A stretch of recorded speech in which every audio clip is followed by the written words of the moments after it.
Hi everyone, my name is Brad Wicks and I'm with the Denver Video Company in Denver, Colorado. Today we begin the second in our video blog series on how to light business videos. Now we recently posted the first blog in this series, and in it we discussed some terminology and some vocabulary that we're going to use throughout this entire series. So if you haven't seen it or read the accompanying blog, the text blog on our website, you may want to go do that first prior to moving on with this video. It's really easy to find. Just go to our website, denvervideocompany.com, and click on our blog tab. In today's installment of this series, we're going to introduce you to the first lighting scheme that you can use to light your business videos and make them look really good. That particular scheme is called three-point lighting. Now, before I begin, I need to point out to you that in order to use this lighting scheme, you're going to need 3 lights, and you're going to need a space big enough to use them in. Now, if you haven't purchased any lights to make your videos, you might want to check out some of our recommendations at our quick resource center at our website. Now, once again, that's denvervideocompany.com. The resource center tab is right below the blog tab, so it's pretty easy to find. Now, three-point lighting is really an easy way to light your videos. You're going to utilize 3 light fixtures to light your spokesperson and your product, as well as the background. Let's get started with that first light. It's called the key light. Now, the key light is the light that you're going to use for the primary source of illumination. The key light can be a hard light or it can be a soft light, as we discussed in our first installment, but you're going to use it to create the form and shape of your subject. You can see in the lighting schematic here on the screen that the key is placed at about a 30 to 60 degree angle from that line that's created from the camera that you're using to record your video to your subject or your product. Now, vertically, all of the lights are going to be placed at about 30 to 45 degree angle over your subject. In the example we use, our spokesperson is sitting behind a desk here in the schematic. In your video, if you're having your spokesperson standing, you're going to end up placing those lights very near the ceiling in a typical office. You're going to find that it's easier to light people standing in a room that's going to have a 12-foot or higher ceiling.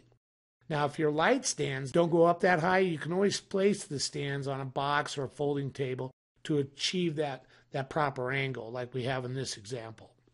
The second light in this schematic is called the fill light. Now, the fill light is a less intense light that is used to fill in some of the shadows that are created by the key light. If the fill light fills in more than half of the shadow, then you're going to have a low contrast look, whereas filling in less than half of the shadow will create a high contrast. Placement of the fill is almost always at a lesser angle than the key and may ultimately be right next to the camera, but I'll talk about that more later. And then the last light in the mix is the background light. Now, the background light is used to light the background or the set or the backdrop or whatever's behind your product or your spokesperson. The primary purpose of this light is to separate the subject from the background. This light is off to the side and it can be a lot lower than the key or the fill. When you combine all 3 lights together, you're going to have the makings of a really good looking scene. Now, if you remember, the fill is typically less intense or less bright in comparison to the key. The way to achieve that is to simply move that fill further away from your subject or your key closer to the subject. Additionally, you can place some diffusion material over the lights to help soften them and reduce the amount of light that's emitted. Now, you can find the diffusion that we use here at the Denver Video Company by going to our quick resource center on our website. As a matter of fact, you'll find the diffusion that we recommend and all the equipment that we're going to recommend in this whole series in that quick resource center. The real key to making the three-point lighting scheme work and to look good is to slowly adjust the lights and the angles of the lights while observing the results in the camera's viewfinder. What we see and what the camera sees are entirely 2 different things. So as you move the fill laterally towards or away from the camera, note these changes using that viewfinder. When it looks good in the camera, it's going to record that way. Some things to look for as you're adjusting the lights is shadowing and specular highlight, especially if you're lighting a spokesperson. Your best bet is to try to minimize each by increasing the fill for the shadows and diffusing the key to reduce the specular highlight.